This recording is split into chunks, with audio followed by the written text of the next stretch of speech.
Hello बच्चों, online class में आपका स्वागत है। बीएड प्रथम वर्ष थर्ड पेपर अधिगम एवं शिक्षण। अधिगम और शिक्षण में हम इकाई 2 का अध्ययन कर रहे हैं, व्यक्तिगत विभिन्नता।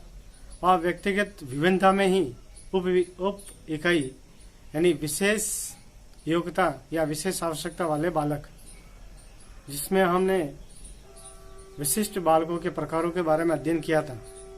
विशिष्ट बालकों के प्रकारों में प्रतिभाशाली बालक के बारे में हमने पिछले वीडियो में किया। आज हम दूसरा सृजनशील बालक यानी क्रिएटिव चिल्ड्रन या सृजनात्मक बालक, उसके बारे में अध्ययन करेंगे कि वे सृजनात्मक बालक कौन होते हैं, उनकी क्या विशेषता होती है, उनकी क्या पहचान होती है। हमने कल प्रतिभाशाली बालक की विशेषताओं के बारे में अध्ययन किया, उनकी शिक्षा के बारे में अध्ययन किया और उनकी परिभाषा के बारे में अध्ययन किया कि प्रतिभाशाली बालक जो होते हैं उनकी क्या क्या विशेषताएं होती है, उनको हम कैसे पहचान कर सकते हैं कि वह बालक प्रतिभाशाली बालक है, और उनको किस तरह की शिक्षा दी जाए जिससे वो अपने मार्ग पर अग्रसर हो सके, एक सर्वांगीण विकास कर सके, एक लक्ष्य की प्राप्ति कर सके। वो अपने आप में महसूस ना करे कि हमें वो ज्ञान नहीं मिल रहा है या हमें प्लेटफॉर्म नहीं मिल रहा है जिससे हम आगे नहीं बढ़ पाते। हमें उन सभी विशेषताओं को देखते हुए हमें उनको अलग से कक्षाएं देनी चाहिए। ये सभी चर्चा अपन ने कल पिछले वीडियो में की थी। आज हम सृजनशील बालक यानी क्रिएटिव चिल्ड्रन के बारे में अध्ययन करेंगे। अब क्रिएटिव चिल्ड्रन किसको बोलते हैं? सृजनशील बालक वो होता है जो रचनात्मक निर्माण का कार्य करता है, यानी रचनात्मक।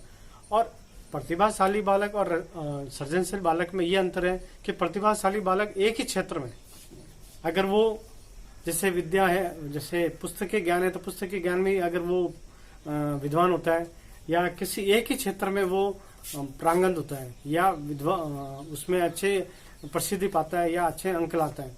लेकिन सृजनात्मक बालक जो होता है वो हर क्षेत्र में माहिर होता है, हर क्षेत्र में होशियार, हर क्षेत्र में बुद्धिमान होता है। वो हर कार्य को आसानी से कर सकता है, हर कार्य को वो सरल रूप से कर लेता है। मतलब उसके दिमाग में उसकी विचारधारा होती है, वो रचनात्मक होती है कि मुझे कुछ अच्छा करना है, मुझे कुछ नवीन करना है, मुझे कुछ परिवर्तन करना है। तो इस रचनात्मक में बालक होते हैं, उनके अंदर एक अलग ही सोच होती है, उनकी जो वो व्यक्ति होते हैं वो अलग ही दिखते हैं। तो हम देखते हैं इसमें क्या होता है। यदि किसी बालक में मौलिकता, साहस तथा लगन जैसे गुण हैं, अगर यदि किसी बालक में मौलिकता, साहस या लगन जैसे गुण हैं तो वह सृजनशील बालक कहलाता है। यानी कुछ बालकों में क्या होती है कि मौलिकता होती है, उनके सामने दिख जाता है कि वो उनकी सोचने समझने की शक्ति होती है वो अलग होती है, कार्य करने की क्षमता अलग होती है, हर काम में तत्परता होती है, हर प्रश्न में हाजिर जवाब होता है। इसी तरह से साहस, हर काम को वो साहस से करते हैं, कोई भी कार्य दे दो वो पीछे नहीं हटते हैं, और लगन होती है उनमें काम करने की। तो ऐसे बालकों को हम सृजनशील बालक कहते हैं। अब कुछ मनोविज्ञानों ने उनके परिभाषा दी है, जैसे आइजेक के अनुसार वह योग्यता जो नवीन शब्दों को देखकर असाधारण विचार प्रकट करती है, उसे सृजनात्मकता कहते हैं। ये तो आइजेक के अनुसार। स्टेंगर के अनुसार उन्होंने क्या कहा? मनोवैज्ञानिक सृजनात्मकता से तात्पर्य किसी आंशिक नवीन वस्तु का उत्पन्न करने से है। किसी आंशिक नवीन वस्तु का उत्पादन करने से है। यानी जो सृजन बालक होते हैं या सृजनात्मक बालक होते हैं वो हमेशा ऐसा कार्य करते हैं कि जो अन्य सामान्य बालकों ने नहीं किया हो। मतलब कुछ भिन्न करने की कोशिश करते हैं, कुछ अलग करने की कोशिश करते हैं, कुछ अपने आप को समाज में अलग दिखाने की कोशिश करते हैं। उनको ऐसा लगता है कि मुझे कुछ अच्छा करूंगा तो मुझे प्रशंसा मिलेगी और ये समाज के हित में होगा। इस तरह की वो उनके अंदर एक क्रिएटिविटी होती है। ऐसे बालक कामयाबी के पीछे नहीं भागते हैं, हमेशा सफल बनने के लिए कार्य करते हैं। यानी वो कामयाबी के पीछे नहीं भागते हैं, बल्कि वो अपने आप में कार्य करके कामयाब बनते हैं। ऐसा काम करते हैं जिससे उनको प्रसिद्धि मिलती है, वो ज्ञान मिलता है, उनका नाम होता है। यदि यह किसी भी विषय को लेकर नवीन चिंतन करते हैं, मतलब उनको ऐसा लगता है, जैसे कई व्यक्ति होते हैं जिसके सामने समस्या आती है, उसको समस्या समझ कर वो भाग जाता है, पीछे हट जाता है कि नहीं यार दूसरा रास्ता निकाल दे। लेकिन कई व्यक्ति ऐसे होते हैं जो समस्या को एक उसके लिए चैलेंज समझते हैं कि नहीं यार ये इस कार्य को हम करेंगे तो हमारा नाम होगा। समस्या तो हल, मतलब कि समस्या से हर कोई दूर भाग सकता है, लेकिन समस्या को हल करके आगे जो बढ़ता है वही एक सृजनशील बालक होता है। मौलिक वस्तुओं का निर्माण करते हैं, यह बालक भयमुक्त होते हैं तथा असंभव कार्य करने के लिए उत्साहित रहते हैं। मतलब इन बालकों में किसी प्रकार का कोई डर, कोई दबाव और भय नहीं होता है, बिल्कुल भय मुक्त होकर कार्य करते हैं, बिल्कुल तनाव मुक्त होकर कार्य करते हैं और मौलिक वस्तुओं का निर्माण करते हैं, यानी नई नई वस्तुओं का निर्माण करने की कोशिश करते हैं। यह बालक भय मुक्त होते हैं। ठीक है, बालक अपनी बात पर अडिग रहते हैं और ये किसी भेड़ चाल नहीं चलते हैं।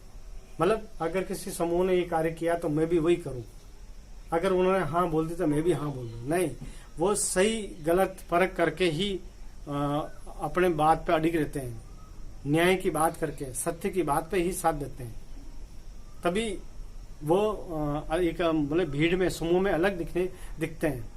एक अच्छे शिक्षक को इन बालकों में सृजनात्मक क्षेत्र की पहचानना चाहिए और इस क्षेत्र में आगे बढ़ने के लिए प्रेरित करना चाहिए। तो एक शिक्षक को ऐसे बालकों को पहचानना चाहिए कि ऐसे बालक जो होशियार हो, जिनको नए ज्ञान की जरूरत हो, उनको एक अलग पाठ्यक्रम की जरूरत हो, उनको एक अलग क्षेत्र की जरूरत हो, तो हमें उनका सहयोग करना चाहिए, जिससे वो आगे जाकर अपना ज्ञान का सही उपयोग कर सके और अपने देश में, अपने राष्ट्र में, अपने समाज में कहीं न कहीं परिवर्तन करने की कोशिश करें। क्योंकि इस देश में जितने भी परिवर्तन हुए या जितने भी ये योजनाएं चेंज हुई है, वो सभी प्रतिभाशाली और सृजनशील बालक के द्वारा ही और उन व्यक्तियों के द्वारा ही इस देश में परिवर्तन आया है। अब सृजनशील बालक में क्या क्या विशेषताएं होती है? पहली विशेषता है कि नवीन चिंतन की योग्यता। हमेशा जो सृजनशील बालक होते हैं वो पुरानी वस्तुओं पे या पुरानी बातों पे ध्यान नहीं देते, बल्कि नवीन बातों के, नवीन वस्तुओं पर, नवीन चीजों पर, नवीन योजनाओं पर काम करते हैं। उनका जो चिंतन होता है, उनका जो कार्य करने की क्षमता होती है, वो नवीन मतलब नई नई खोजों में लगा रहता है। दूसरा है मौलिक निर्माण की योग्यता, यानी मौलिक नई बातों को खोजना और नई वस्तुओं को निर्माण करना है, नई योजनाओं का निर्माण करना, जो चीज हो चुकी है उस पर कार्य न करके नई चीजों को कार्य करना, उन्हीं को ही मौलिकता कहते हैं। स्वतंत्र निर्णय, तीसरा है स्वतंत्र निर्णय लेने की क्षमता। ये प्रतिभाशाली बालक में भी मैंने बताई थी कि स्वतंत्र निर्णय लेने की क्षमता, यानी वो अपने आप में एक सेल्फ कॉन्फिडेंस होता है, आत्मविश्वास होता है, मुझे ये कार्य करना है और मुझे इस कार्य में सफलता अवश्य मिलेगी, तो वो कार्य करता है और उसको सफलता अवश्य मिलती है क्योंकि उसको विश्वास होता है। और सृजनशील बालक हमेशा आत्मविश्वास लेके ही कार्य करता है, वो खुद अपने ऊपर निर्णय ले सकता है। चौथा है रचनात्मक कार्यों में रुचि। हर नए कार्यों में रुचि रहती है, नए नए कार्यों में इंटरेस्ट लेता है, नए नए कार्यों में मतलब है कि जो कार्य पहले हो चुका उस कार्य में इंटरेस्ट नहीं लेगा, जो कार्य नया करना है उस कार्य में रुचि लेगा और नवीनता लाएगा, समाज में नवीनता लाएगा, समाज में रचनात्मक कार्य करेगा, कुछ अलग ही करने की कोशिश करता है। यह उनकी एक विशेषता है। फिर है धारा प्रवाहिता की निरंतरता। धारा प्रवाहिता की निरंतरता यानी बोलने का इनका तरीका देखो, उनको समझाने का तरीका देखो, उनको एक्सप्लेन करने का तरीका देखो, उनका प्रस्तुत करने का तरीका देखो, वो बाकी सामान्य बालकों से अलग होते हैं। उनके उत्तर देखो, उनके कार्य करने का जो ढंग तरीका देखो, वो बिल्कुल बाकी लोगों से, बाकी बालकों से अलग होता है।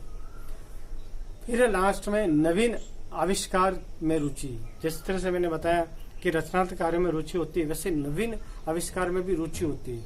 नई नई चीजों को खोजने में उनकी क्या इंटरेस्ट जाता है, नई नई चीजों में रुचि जागृत होती है और कुछ नया करने का सोचते हैं। हमेशा अपने कार्य में नवीनता लाने की मतलब की इच्छा रखते हैं कि मुझे कुछ अच्छा करना है, मुझे कुछ नया करना है। ठीक है। अब इस सृजनात्मकता के तत्व अलग अलग मनोविज्ञानों के अनुसार सृजनात्मक के अलग अलग प्रकार के तत्व बताए गए। कुछ मनोविज्ञानों ने 3 बताए, कुछ मनोविज्ञानों ने 4 बताए। जैसे बाकर मेहंदी के अनुसार उन्होंने सृजनात्मकता के 3 तत्व बताए, मौलिकता, प्रभाविकता और लचीलापन। मौलिकता मैंने बताया कि नई नई चीजों को खोजना, नई वस्तुओं का निर्माण करना मौलिकता कहलाता है। प्रभाविकता उनका बात करने का तरीका, उनके जवाब देने का तरीका। और लचीलापन यानी ना तो कठोर होते हैं और ना ही वो सरल होते हैं, एक मध्यस्थ मार्ग अपनाकर वो कार्य करते हैं। अब दूसरा हॉलमैन के अनुसार उन्होंने 4 प्रकार के तत्व बताए, जैसे नवीनता, विलक्षणता, विस्मय और अद्भुत या अनोखा चिंतन। तो इस तरह से अलग अलग मनोविज्ञानों ने अलग अलग विशेषता बताई है। तो मैं आशा करता हूं कि ये जो सृजनशील की जो विशेषता है, सृजनशील बालक की जो विशेषता है, आपको समझ में आई होगी। और अगर आपको समझ में नहीं आया हो तो आप मेरे कमेंट्स बॉक्स में पूछ सकते हो, व्हाट्सएप पे पूछ सकते हो। और एक आवश्यक बात कि आप कमेंट्स बॉक्स में जाकर अपनी हाजिरी, मतलब अपना नाम, अपने पिता का नाम अवश्य लिखें, क्योंकि मैं काफ़ी टाइम से देख रहा हूँ कि कुछ बच्चे अपनी उपस्थिति दर्ज नहीं करा रहे। और ये ऑनलाइन क्लास ही आपकी उपस्थिति है, वहाँ पर अगर आप अटेंडेंस दोगे तो ही आपकी अटेंडेंस भरी जाएगी। धन्यवाद।